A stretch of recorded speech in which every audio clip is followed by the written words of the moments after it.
What would you do if your ship caught fire, life support failed, and the only thing keeping you alive was you? In Star Citizen's next evolution, ships won't just blow up, they'll break. Ships will fail, decks will burn, and survival will depend on how fast you think under pressure. Engineering isn't just another feature, it's a shift in how we fly, fight, and survive.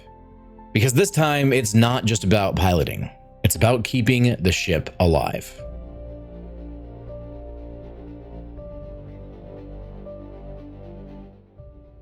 For years, Star Citizen's ship combat has followed a simple formula. Shields fail, hull breaches, and then boom. You're back in a menu screen, wondering what hit you. But that model is evolving quickly. Over the last year, we've seen ship soft deaths become more common, with vessels no longer erupting in fireballs the moment their health hits zero. It's a clear sign of the changes ahead. Engineering and resource management are introducing a new kind of gameplay. One where damage control, quick thinking, and technological know-how could be the difference between drifting dead in space or making it back alive.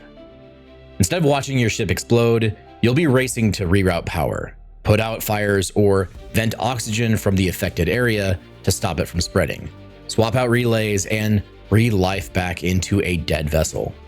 And you won't need a crew to do it, at least not always.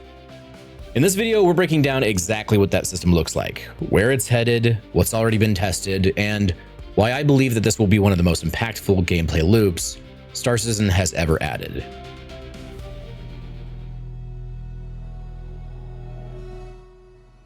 When people hear engineering gameplay, they might think it's just about fixing things that break. In Star Citizen, it's shaping up to be something much deeper and something much more systemic. At the heart of it is the resource network, a physical simulation connecting every major ship function like power, gravity, life support, doors, cooling, weapons, shields, and lighting.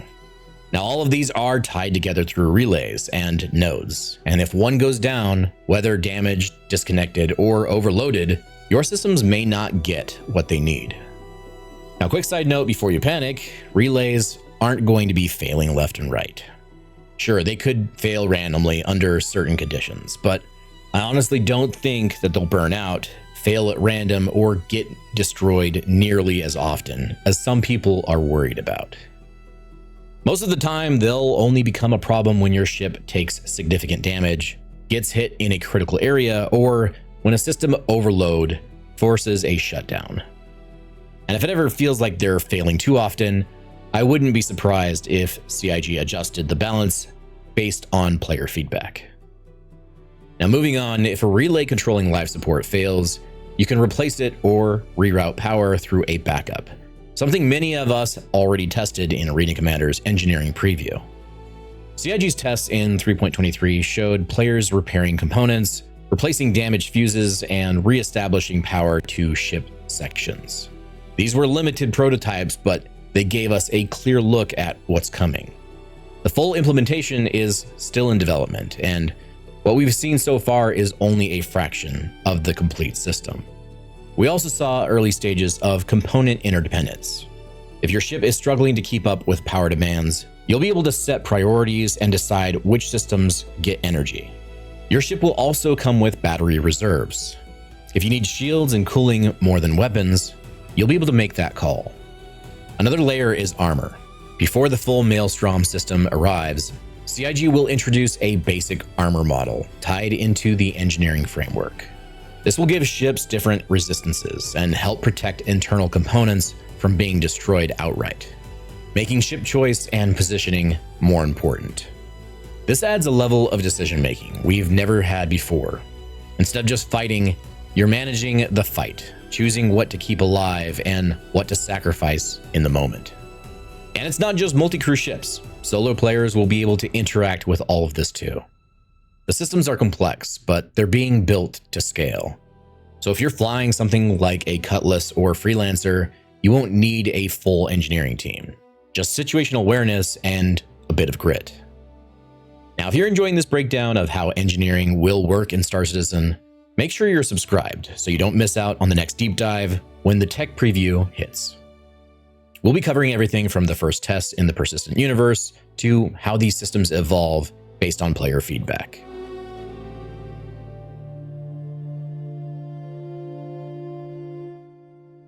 If you've been around Star Citizen long enough, you've probably already seen a fire effect in a ship and thought, that's a really cool visual, but it doesn't really do anything. Well, that will change once engineering and the resource management network are fully implemented. The fire propagation system CIG is building isn't just for show. Fires will spread dynamically, fed by oxygen in the compartment, flammable materials, residual heat, and even fuel if present. Now, if those elements are available, the fire will keep growing until dealt with. It can fill compartments with smoke, reduce visibility, destroy components, make rooms uninhabitable, and cripple key systems like propulsion, shields, or weapons in combat. That smoke also contaminates breathable air, meaning without a helmet or oxygen supply, you could suffocate even if oxygen levels aren't yet at zero. Now, you won't always discover a fire by chance. Shipboard alarms and visual indicators will warn you when life support or fire suppression events occur, giving you time to respond before it spreads. When it happens, you'll have options. Attack it directly with a fire extinguisher, shut off oxygen flow to the compartment, or vent it to space to smother the flames. Venting itself comes with trade-offs as well. You could freeze the compartment, make repairs harder, or shift heat and debris into other areas. Sometimes you may need to repair damaged panels or systems feeding the fire to stop it from spreading. And fires aren't the only part of the survival puzzle. Life support will be a core system that you'll have to manage. Each compartment will track its own oxygen level, so damage or failure can deplete air within minutes. These failures aren't always instant. Oxygen may drop gradually, giving you a short window to act. You might need to seal off affected areas, wear an EVA suit, or rush to repair the system. Now, EVA suit oxygen supplies may also become more limited, making suit choice just as important as ship systems. Different suits could offer different oxygen capacities, influencing survival time in emergencies. Temperature ties directly into fire and life support. Fires and damaged systems can overheat rooms, while depressurization or cooling failures can make others freezing cold. Components have optimal operating temperatures. Run them too hot or too cold, and you'll lose efficiency before eventually failing. In the future, temperature, life support, and suit capability will likely work together to determine how long you can survive. This is interconnected gameplay where you're not just fighting players or NPCs. You're fighting the ship itself when things go wrong. Every decision to contain a fire, seal a breach, or manage temperature could mean the difference between victory or barely limping away.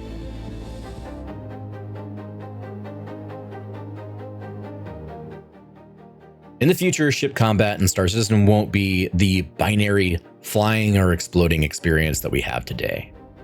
Instead, battles will become far more dynamic, with cascading failures that can leave a vessel crippled, but still salvageable. A ship might be drifting in the dark, its systems failing one by one, but that doesn't mean it's finished. When that happens, it becomes a race against time.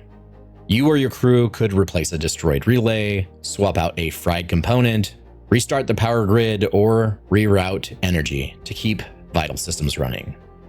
You might get shields, engines, or life support back online mid-combat, buying you precious seconds to escape or turn the tide. With enough skill, you might even be able to pull a ship back from the brink, even from a total blackout. Now, ballistic penetration will make this even more intense.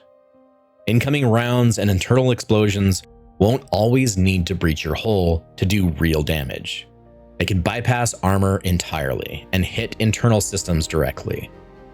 One lucky shot could fry your cooling network, cripple life support, or knock out critical relays without ever blowing a hole in the exterior. This kind of gameplay isn't just for big crews. Solo pilots in ships like the Cutlass, Freelancer, or even Constellation will still be able to manage it, though they'll have to move fast. Extinguishing a fire, swapping a relay, and rebooting power might all need to happen in quick succession to stay alive. This adds depth. not dependency. For larger ships like the Carrack, Hammerhead, Polaris, Idris, or Reclaimer, the benefits of having a dedicated engineering crew will be huge. Power distribution, system routing, and coordinated damage control will become essential roles, not just background details. In these fights, survival won't just come down to who has the bigger guns. It'll come down to which crew can keep their ship alive the longest. Over time, this could shift the combat meta entirely. Smaller ships may become strong solo options, easier to keep running under pressure, while larger ships excel with coordinated crews, using armor and redundancy to outlast opponents. If CIG designs missions for both high-pressure runs for solos and multi-role challenges for groups, players could freely choose either path, knowing both are viable and rewarding.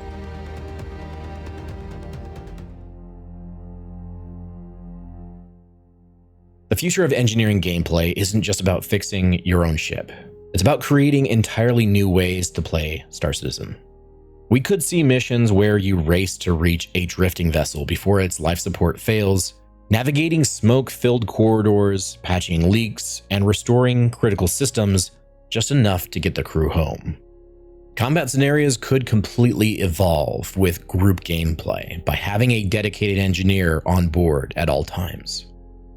Even exploration ships could face environmental hazards that require in-flight damage control to survive the trip. And it won't just be combat focused. Engineering has the potential to become a full progression. You might take contracts to repair stranded ships, tune and deliver specialized components, or handle fire suppression and hazardous rescues in dangerous sectors. Combine that with salvage, towing, and recovery ships like the Argo SRV, and suddenly you've got a fully connected gameplay loop where non-combat roles can be just as profitable and just as high stakes as pulling a trigger. And like other professions, engineering could develop its own form of progression one day. Veteran engineers might gain the ability to fine-tune components for extreme performance or efficiency, just like they could already learn to repair components faster. Over time, they could also become highly skilled at routing power exactly where it's needed and handling problems the moment they appear on the engineering console. Even without a formal skill tree, reputation, mission history, and personal experience could make certain players the go-to choice for crews in need. That would turn engineering from a purely reactive role into a specialized career path, one built on mastery, trust, and proven results.